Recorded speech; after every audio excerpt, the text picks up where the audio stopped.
Hey everybody, this is Joe. And this is Sam. We are Subterranean Annihilation. And we are unearthing underground filth. You were in a different tuning, so you're in this tuning. Yeah. Really? Motherfucker. Yeah. But Yeah, there's like certain shit that you learn to do, like from your past fuck ups, like getting your intonation right. That was a big no that I learned. My intonation was off one time, and like the low notes, the open notes were fine, and then as soon as you got past the fifth fret, it was out of tune. So I'll always try to set up a guitar before that or check it good, and then another one was like tune before every song. yeah, after every song, after every fucking song, tune, get your shit like restrung, worked on prior. I learned that the hard way as well too, man. We're just, all right, recording's like, dude, why does this sound wrong? I'm in the right area, notes and playing, and it's like, motherfucker, like something's off or any of that, and it's you wasted time. So it's like, yeah, I completely understand, man. It's a pain in the dick. Dude, when we recorded last time, our with the split for Night Hag, his tuner was wrong. Like, we tuned to what we usually tune to, and the tuner said it was in A, but it was in C, because when I played back to it, it happened to you too? It happened with Appalling, with the Inverted Realm scratch guitar stuff. It happened to Dave. He's tuning, I think we're in D standard or something, and it said D on his tuner, and then when we got in there, and it's like, dude, I can't practice this, what the fuck, and it's like, it was off. But when we were, actually, no, when we recorded, it was different tuning, so we had to switch the tuning down, and I'm sorry, it happened while the album, so Inverted Realm is in a different tuning than what we actually played in. So Yeah, that's what happened with us. And by the way, let me stop this for a second. The screen capturing thing wasn't on until a couple minutes ago. I got all the audio. Oh, yeah. So I'm gonna like edit this to where now people are gonna see us All right. and hear us for the YouTube channel, but for the podcast or whatever, I'll just have the audio for the whole thing. Yeah. So for the video people, welcome. You missed a lot. Go listen to the audio on the podcast. This is the first time for me doing this, and I was like, fuck, dude. But I got all the audio. So. It's all good. I wasn't talking shit about anybody in the past band. It's all good. Don't worry about it.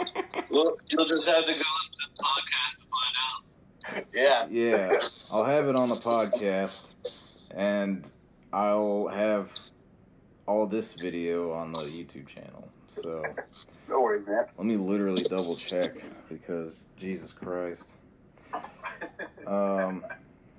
Yeah, it's still going. No worries, man. But I'm sure we have a lot more to talk about. Yeah. For sure. So yeah. Secrets of the Adept. Did that come out before or after Inverted Realm? The audio sounds Yeah, your audio's off. like you're talking off a phone, and it's like, Can you hear me now? It sounds still sounds bad. yeah.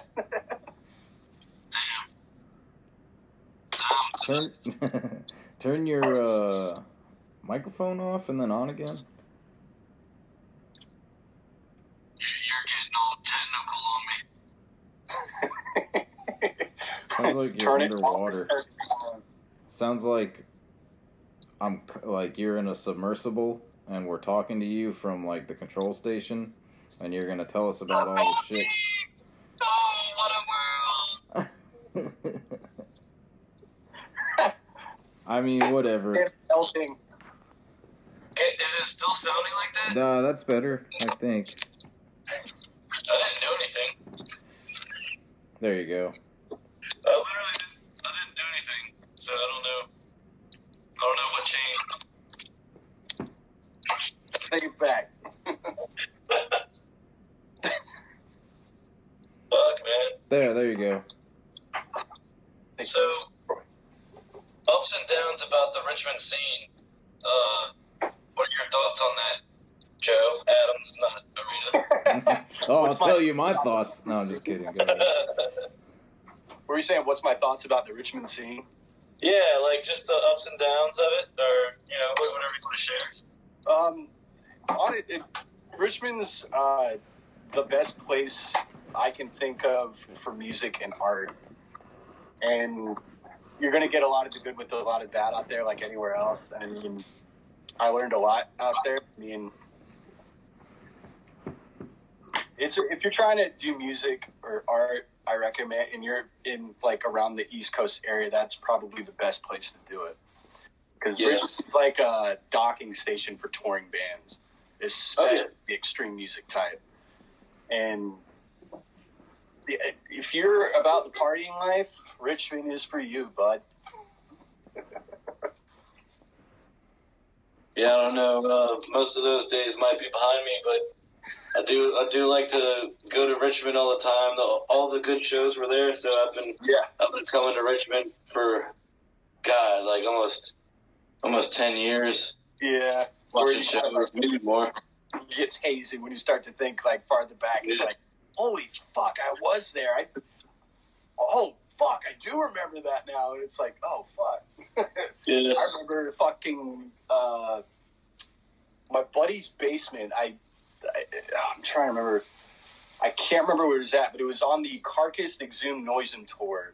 Oh yeah. And Noisem played a second show in my friend's basement. Yeah. Holy shit! That and Exhumed played, right? Yeah. Yeah, that's fucking awesome. Yeah. I was at that show. Fun time with the Exhumed dudes. Yeah. And the Noisem guys. Shit, I don't even think the Noisem dudes were old enough to drink yet, but... Nah, they were youngins. Oh, dude, that was like one of the gnarliest. That was such a good show. And then to see it again in a basement, like, that was maybe like 6 feet high. Yeah. Like, dude, that was absolute mayhem. That was awesome. Sounds fun. Yeah, gnarly times in Richmond. Oh yeah, dude. To many stories, good times, bad times. So you said when you were living there, did you move? Yeah, I live in DC now. Oh shit, I didn't know that. Yeah, I moved about almost a year ago, about 8 months maybe, something like that. It was just time, I mean,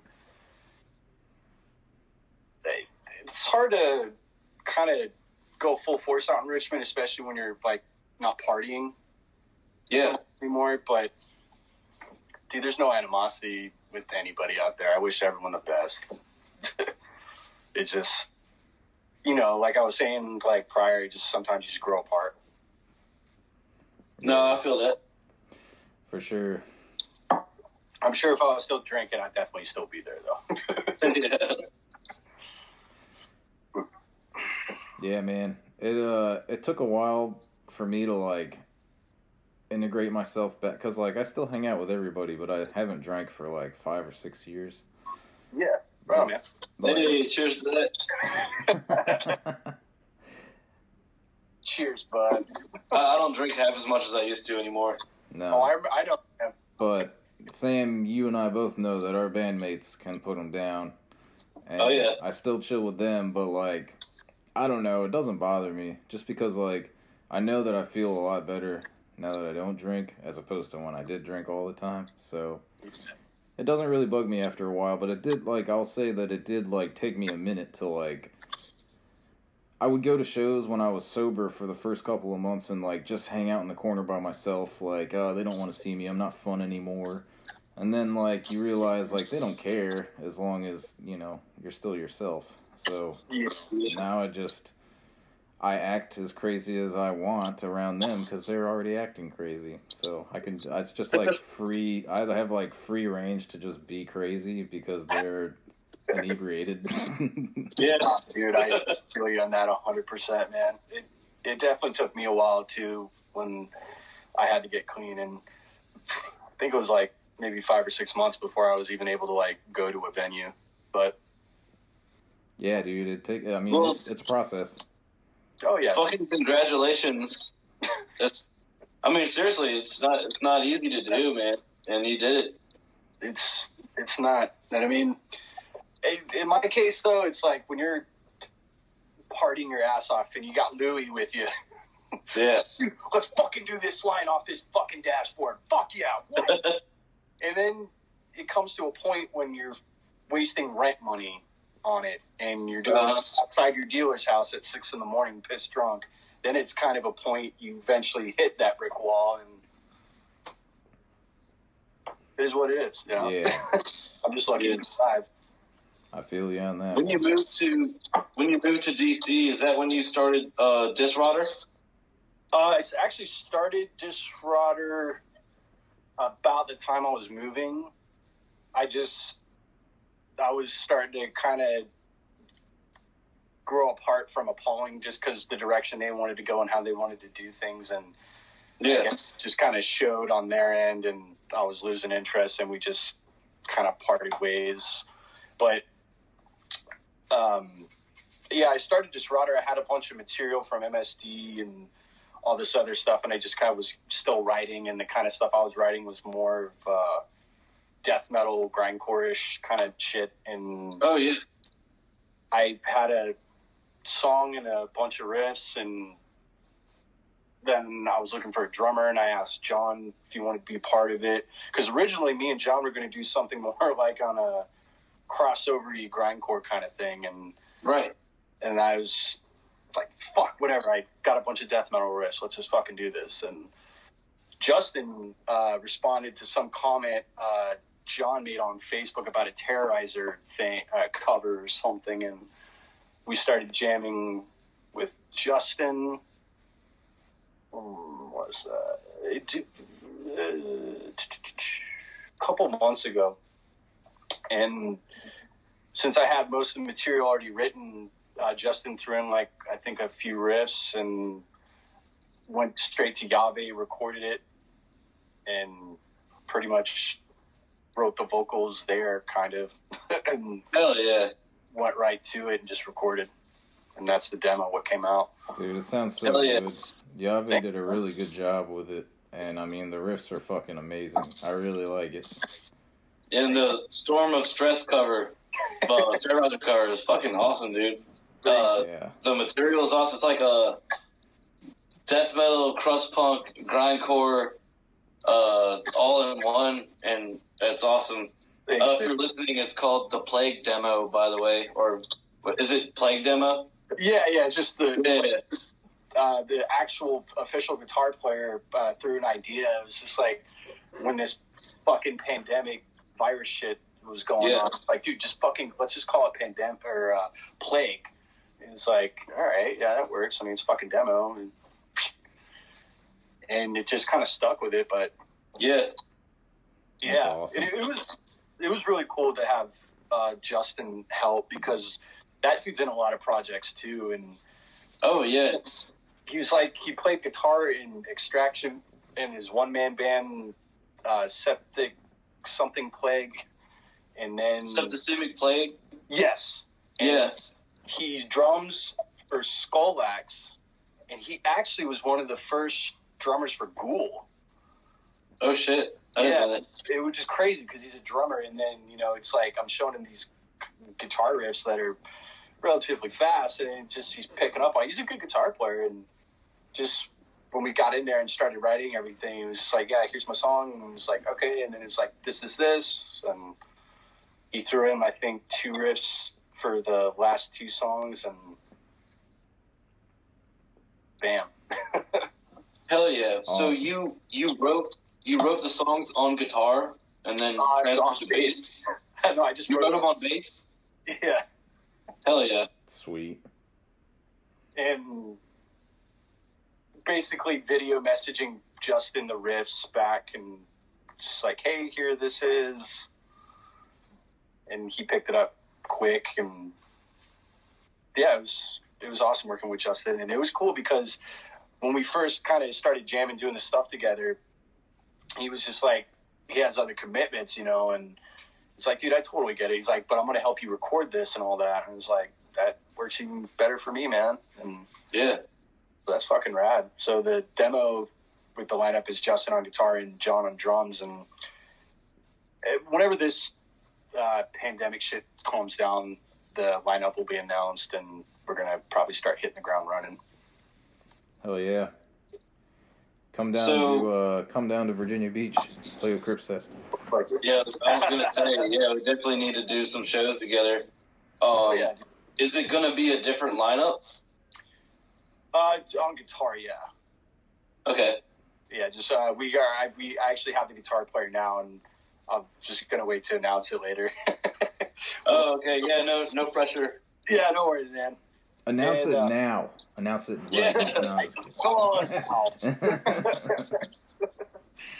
But yeah, who the fuck knows how long this shit's gonna last. I mean, I'd rather everything comes back with everyone healthy, and we don't need to worry about this, so nobody fucking gets sick. Yeah. For sure. One thing it's good for is writing, at least, you know? Yeah. Yes. Do you have plans to write a full length for Disrotter? Dude, I already wrote like 3 EPs worth of material right now. Yes. Like, between me and the guitar player, like, we've been hashing out riffs like back and forth, and cataloging everything. That's awesome.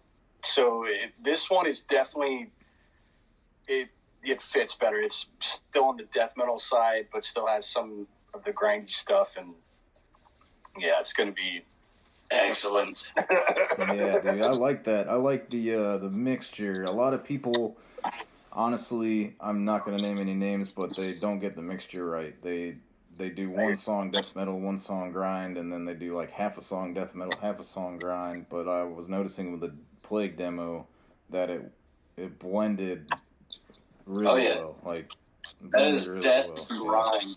Like, yeah, death grind. Yeah. Yeah. Thank you. It's just it's going to be a lot. You know, like we were talking about before. It's like when you're listening to recording and stuff. It's a lot of times it can be a totally different animal when it's live, and that's what I'm really looking forward to, is doing all of that and just keeping it at a 3-piece and just trying to do the best we can. Love the 3-piece, man. Yeah, it's so much easier. Oh, dude, yes. I find that with Night Hag, like, there's a lot of parts where I go, not even solos, but I do, like, harmonies, and I'm like, well, I could really use a rhythm guitar player, but I'm like, I'm not going to compromise a 3-piece for those parts. They're just going to have to fucking get used to it live. Yeah. Too many people. Yeah. Less people, less problems, man. Right. Yeah.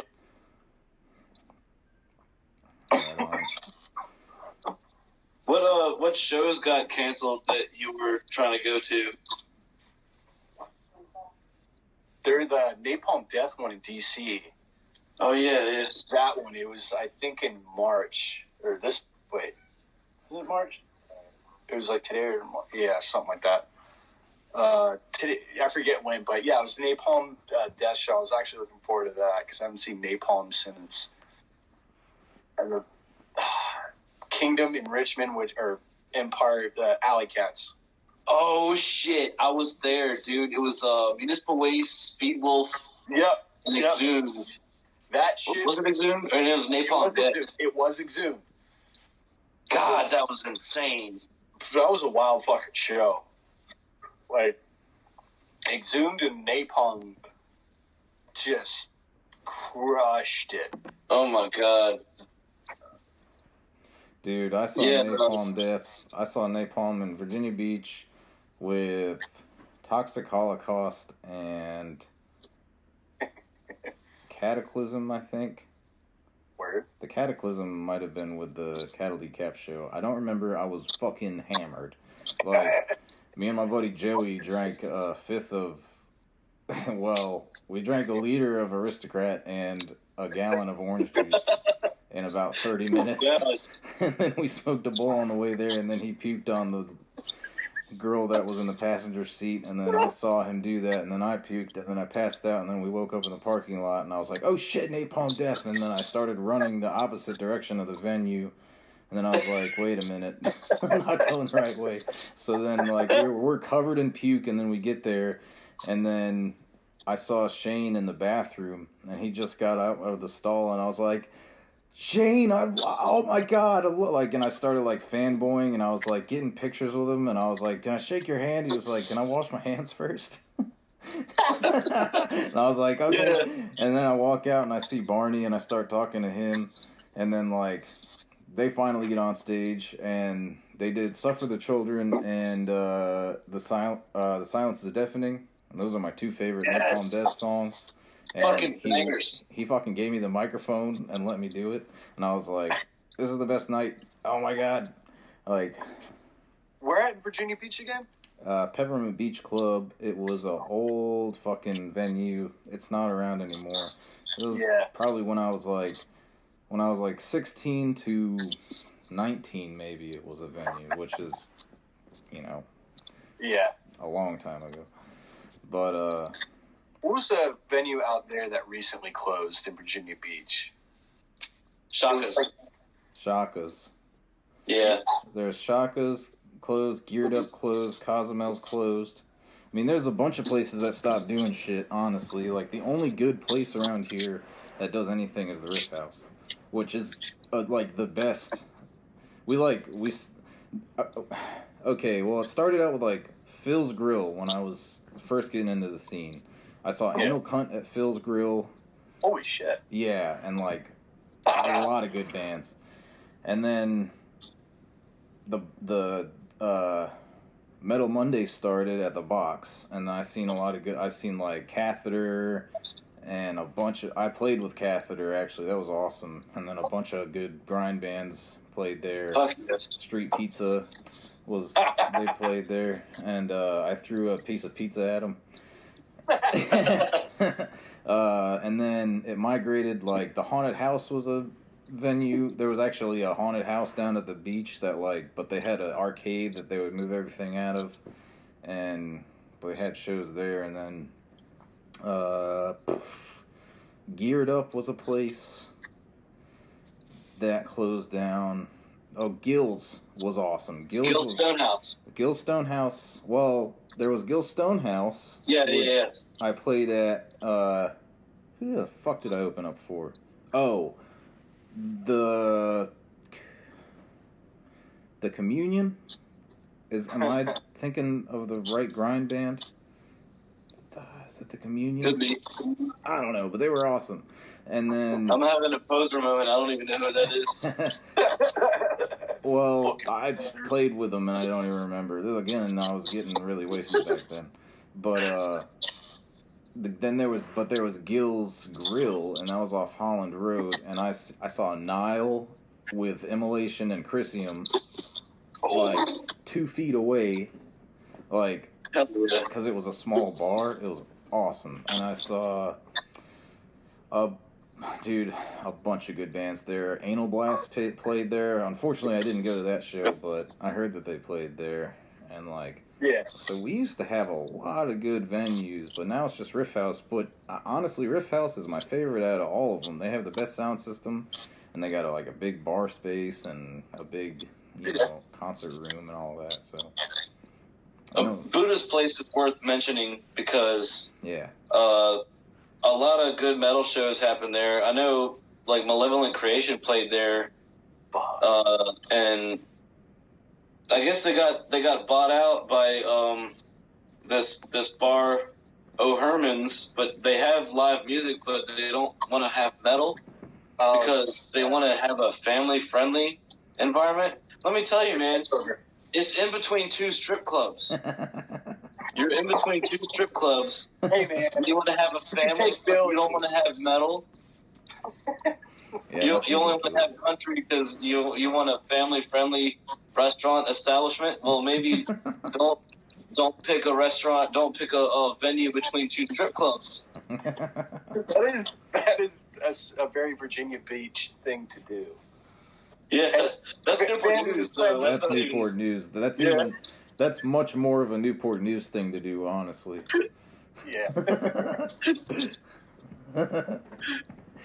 We do have more strip clubs than, like, anything, man. Sounds like fucking Baltimore, Maryland, where it's like random Yeah. clubs all over the place, and it smells like piss. Like, not even that cool, like... I like how when you walk back to the hotel from MDF, it's just like, you want some pussy? You want some pussy? You want some pussy? Here's a card. Here's a card. Here's a card. Yeah. And then there's just like a shit ton of people asking if you want pussy, and you're like, nah, I'm tired. I want to go back to my hotel room. And that's I'm good, probably bro. not the best. Like, No. I don't feel like You don't want that. like having herpes. Like, Yeah. No, thank you. no, that's Baltimore. So Though. now that we know you love Baltimore, Joe Adams, Yeah.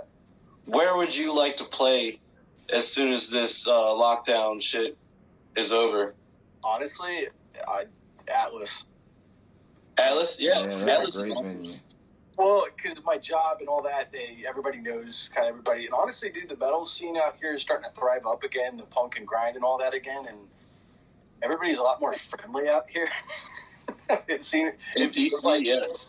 and a lot of that, in my opinion, how just the DC metal punk grind scene is starting to come back up, is because of Hassan and No Mas. Yeah. Yeah. And I'm not just mentioning No Mas because I'm friends with those guys, but those motherfuckers set the bar to me on grindcore. They need to be touring and making a living. Yeah, they're so tight.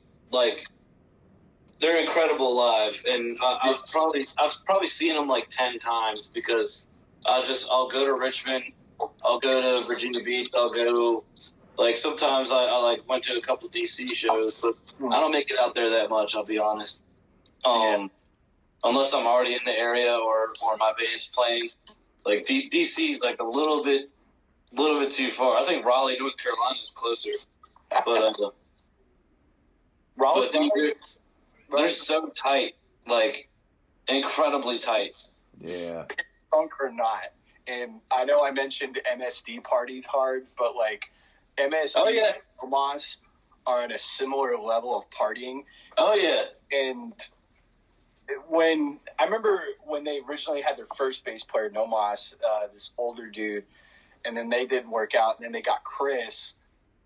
Yeah. And then when Chris had departed, all that, me and John were talking a bit, and I'm so bummed and glad that they didn't ask me to play bass for him because of how hard those dudes party.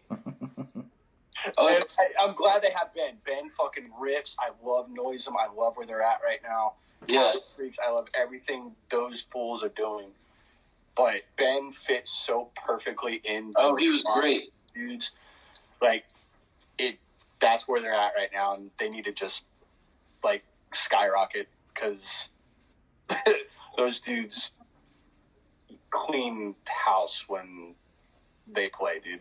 It's fucking awesome. Yeah, I know the Bandcamp just had their had their fees waived yesterday. Yeah. And I saw the post that No Mas was number 1 on Crust Punk and like number I'm probably wrong here, but like number 10 in Grindcore, like worldwide on Bandcamp. So Wow. they deserve every bit of success. I think Ben is a great fit for them.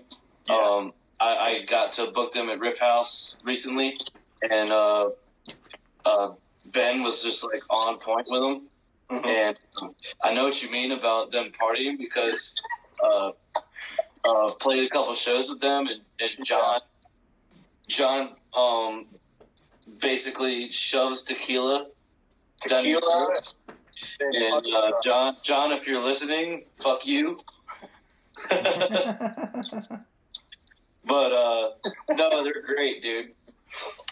I don't know what's funnier with my relationship with those guys or not is I met them and became friends with those guys when I was sober. Yeah. Like that's such a weird, funny set of circumstances. But I like even what I said before. Love those guys. I really want to see them succeed. Or any of my friends' bands. I don't care, man. You always want to see your friends do well. For sure. Yeah. Especially when their band is really good. Yeah. Oh, yeah. that makes it all the better. That right there pretty much makes it or breaks it. Because then when their band is shitty and they succeed, you're like, oh, good for you. Like, other than like No Moss, you're like, fuck yes, No Moss rules. And I keep bugging them, or John and Henry, or those guys, and just be like, hey, dude, like, where's new merch? Like, come on. And it's like, dude, we gotta sell it on tour. It's like, no, I want one. Like, I want to buy one right fucking now. It's funny because me and Amber both have like one copy of every tape, and we both have a shirt, and I think we probably have every piece of merch that they put out. And I'm always bugging John too. That dude's loves to do shit. God damn it. I mean, we can't talk, Sam. We don't have merch. I know. But I'm just saying, just for my personal consumption, because I collect. Yeah. Didn't you play in U.S. Bastards for a while, Joe? No, I tried out for him. Jeremy was drumming for him, and I got offered the job for it. But unfortunately, I had a very bad coke and drug problem and alcohol problem, and there's practices I don't remember.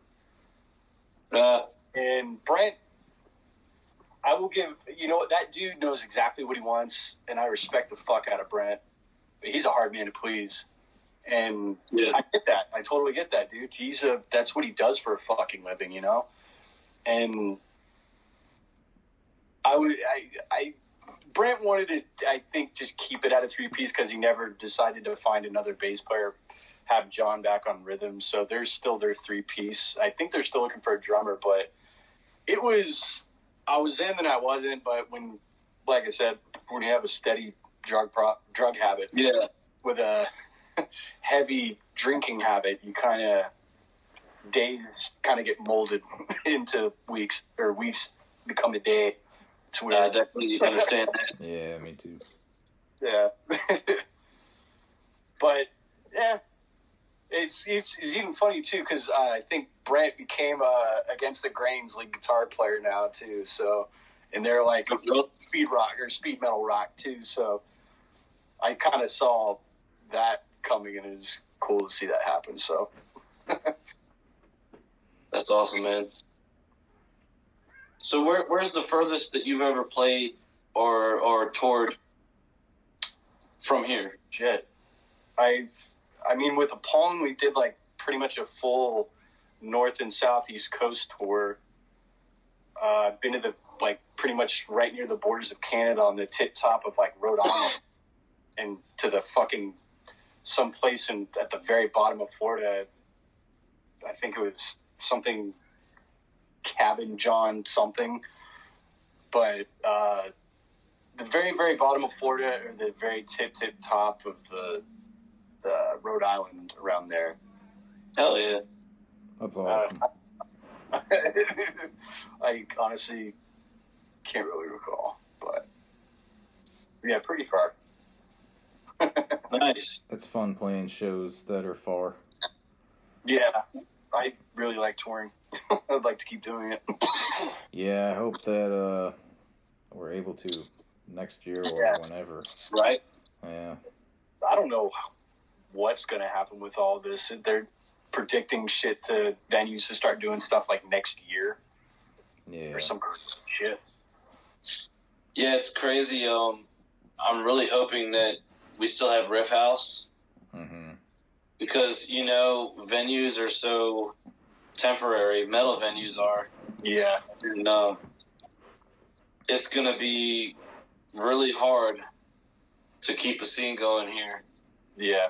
Without Riff House. And it sucks that I live so far away, or I'd just go there for food all the time just to try to keep the lights on, Yeah, man.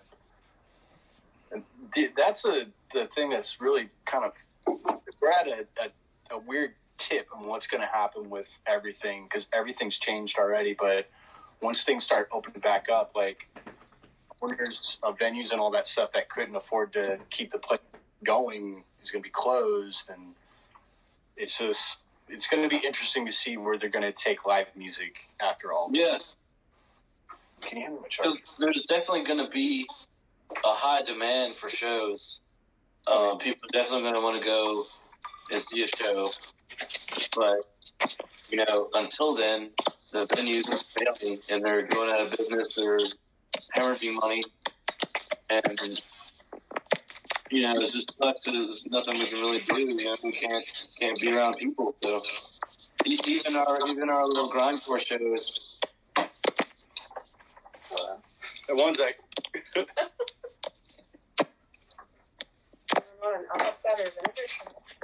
Sorry, dude. 1 sec. You're good, man. Even our little grindcore shows will, it's less than 50 people usually. Maybe more, but that's in Virginia. That's banned right now. I think it's like 10 people or more. Yeah, It is banned, so you can't even have a show. no. This is going to be a really interesting thing to see what happens after all of this. Mm-hmm. Because even, like, aside from Riff House, you guys were saying that's pretty much it, right? Pretty much. Yeah. And we got, I don't know if Poorhouse is still open, but we kind of already said that we don't want to play there. No. Old fucking Poorhouse. I do remember the food being pretty good, though. Yeah. But that was about it.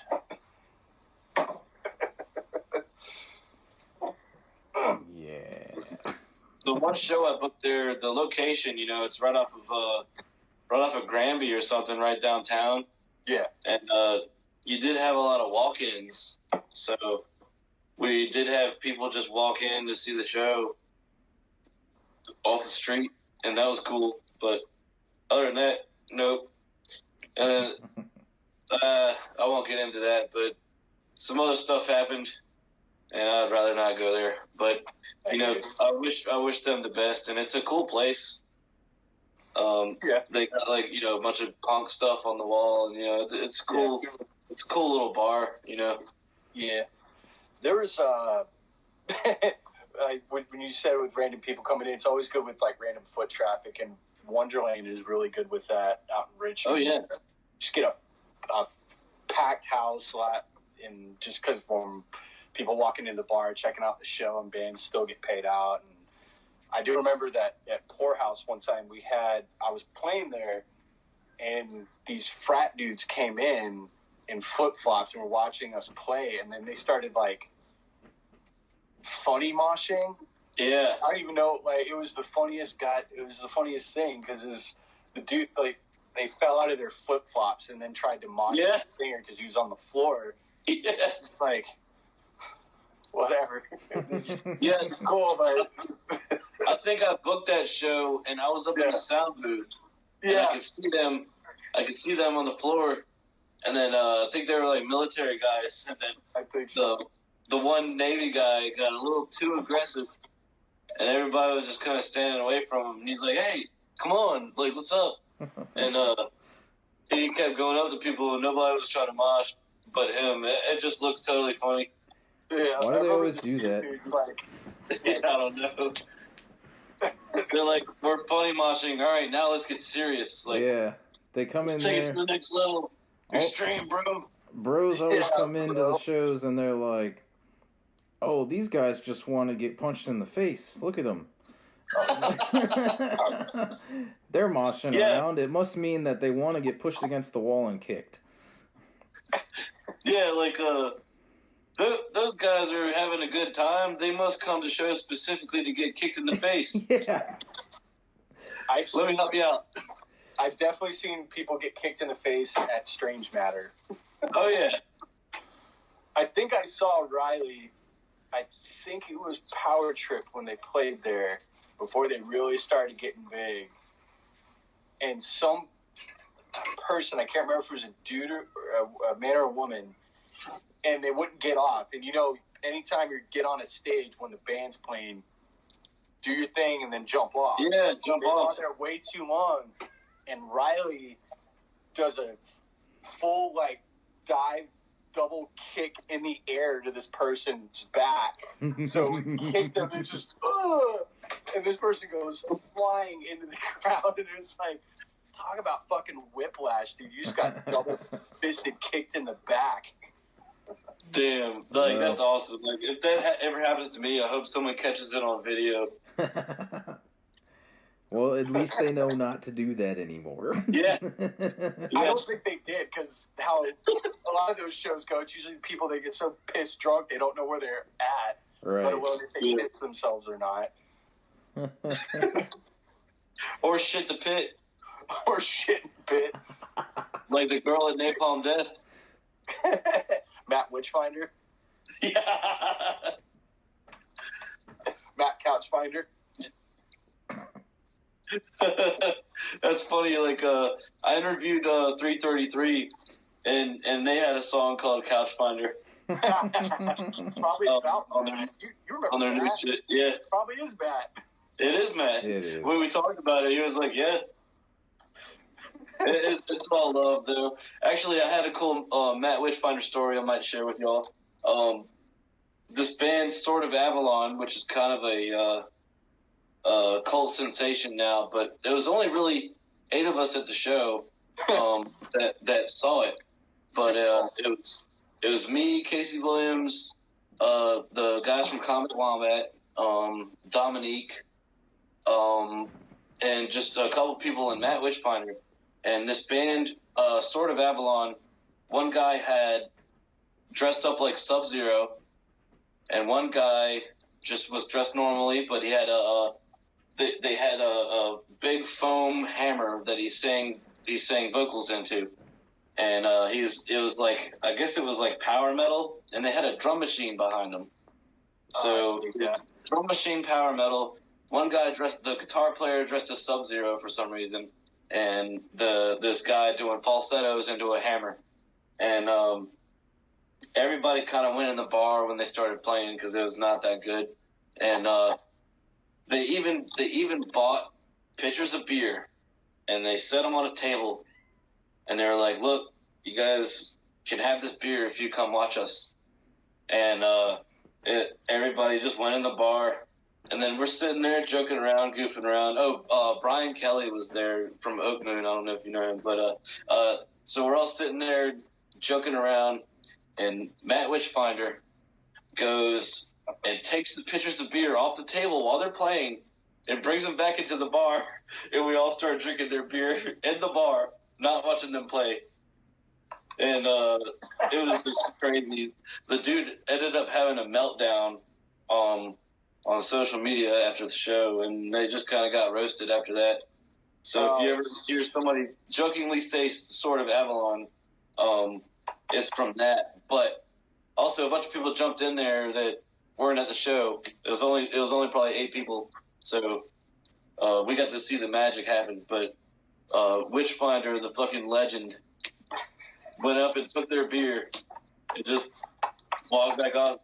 It was kind of like, you won't do it. Yeah, I will. That fucking Beavis laugh he has. I actually saw that fool when Napalm was on tour in Cleveland, and met his new girlfriend out there, and it seems like he's doing better. Yeah, good for him, man. I honestly, I like the dude. Like, he gets a lot of flack, and you know what? Maybe he deserves some of it. Maybe he doesn't. I don't know. But he's always been a good dude to me. And I'm glad he's doing good. He's like the black metal punching bag, is the way I think of it. Yeah. No, I think sometimes, that cancel culture requires like an easy target. And anybody that basically, is loud and up front becomes a target. Yeah. Like you said, black metal punching bag, And it's fucked up. You know, I wish shit wasn't like that, but it is. Same, man. I mean, I think it's just a lot of people who are really bored a lot of the time. Don't get me wrong, man. You need to call out a shithead in his scene because, especially in the metal and punk scene, man, like, yeah, you're playing offensive music regardless, you know, you're playing intense music, and this is not a warm and fuzzy type of genre or music. How the fuck you categorize the extreme metal thing, but, like, there's a fine line between being bored and then calling out a piece of shit. And I never understood that about it because it's like, especially with black metal call-outs, it's like, yeah, of course you should never, like, fuck Nazis, of course, like, that's like default, you know what I'm saying? Yeah. And usually NSBM bands are very about it, and you know which ones they are, so just avoid them. But I'm saying, like, they'll call out, like, just, like, random sketchy lyrics in some black metal bands that have no association with it, and it's like, the black metal is about hatred, it's about evil. Like, do you want these guys to get off stage and just, like, hug each other and pack each other's lunches and just pat you on the back and be like, oh, everything is great and fine, we just put this makeup on our face and we sing about Satan, it's beautiful, it's fine, you know, like, go fuck yourself. You found nothing better to do with your life except go, it's a little bit transphobic what he's saying here. It's like, dude, he's talking about a fucking goat in the woods. Go fuck yourself. Well, there's a lot of entitled fucking assholes with nothing better to do. Like, this is extreme metal. Right.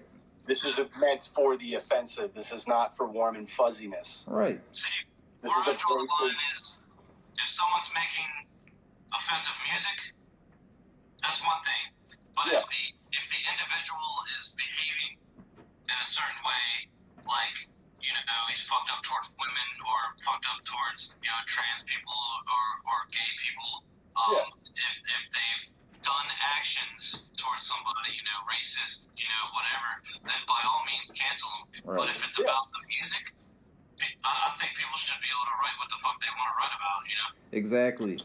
It's like, this kind of music for me is cathartic. Like, all that hatred and all that, like, anger that you can't express in real life towards people because you just got to keep face. Put it in your riffs. Put it in your lyrics.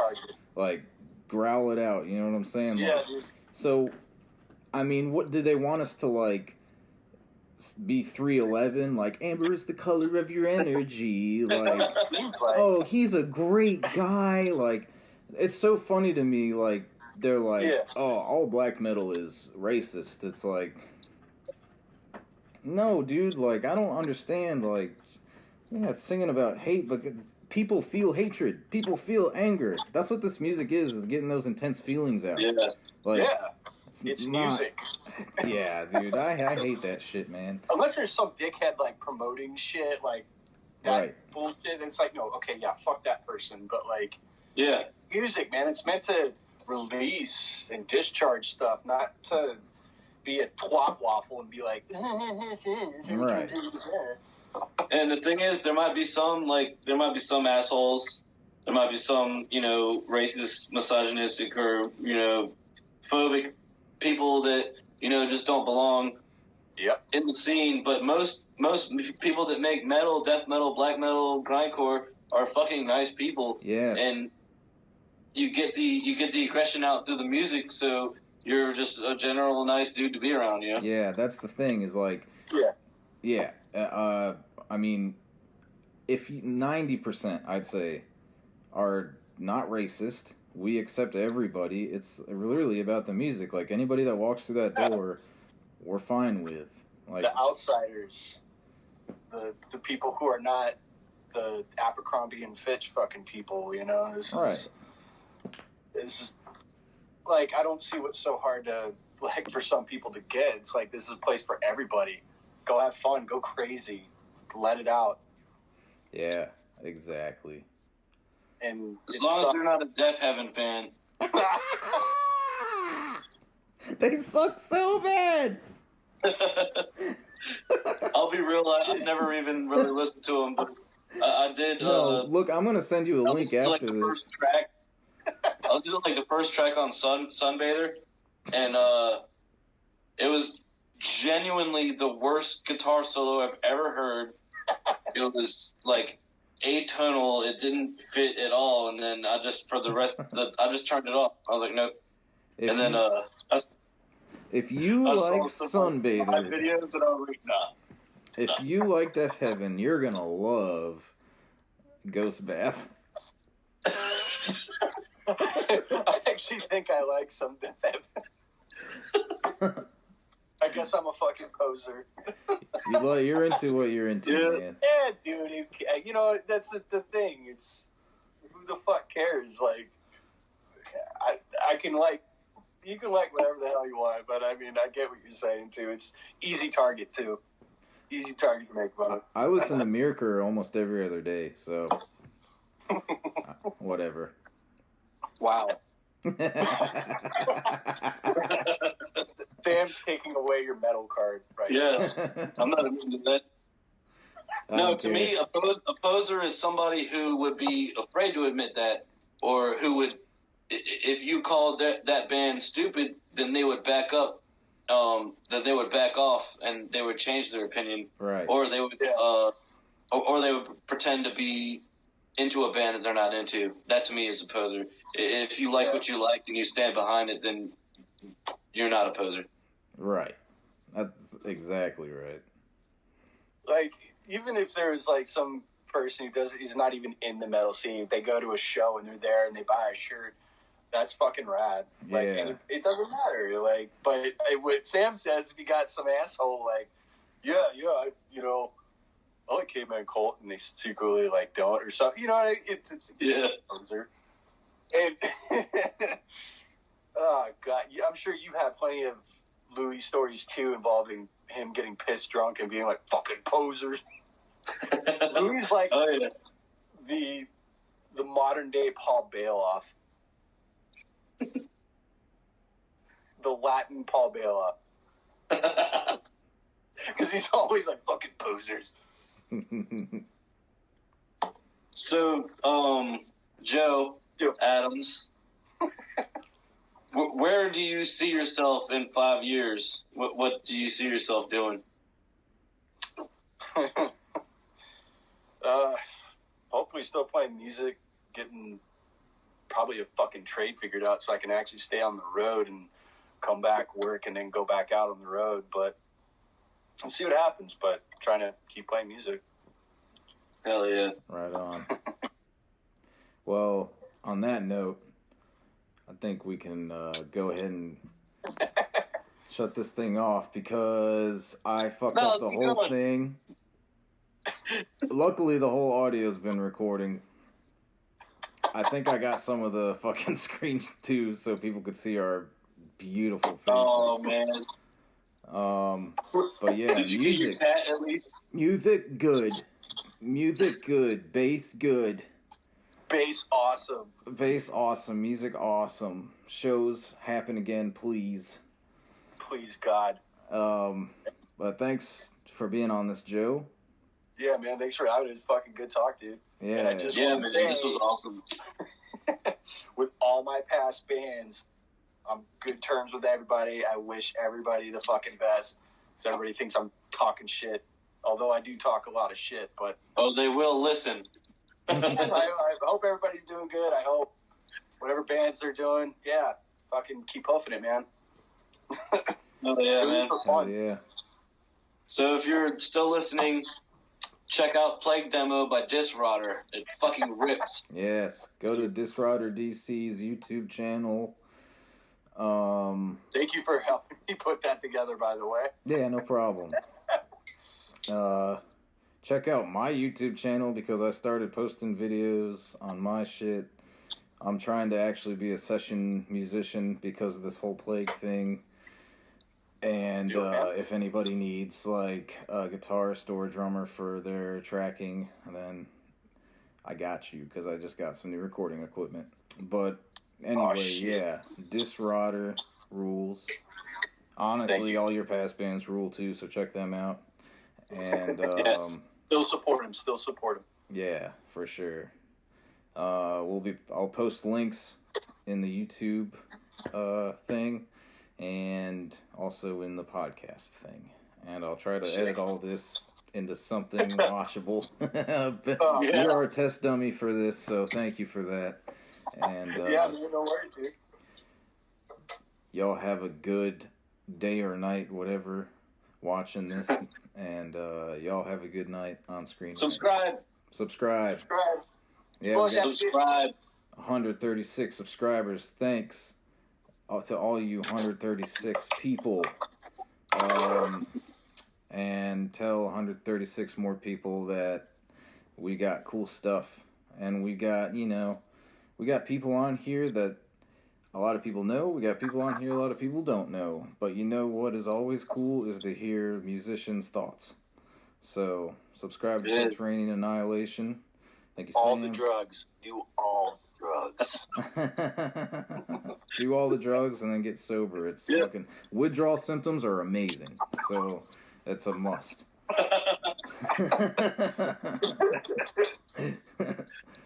All right, Joe. All right, Sam.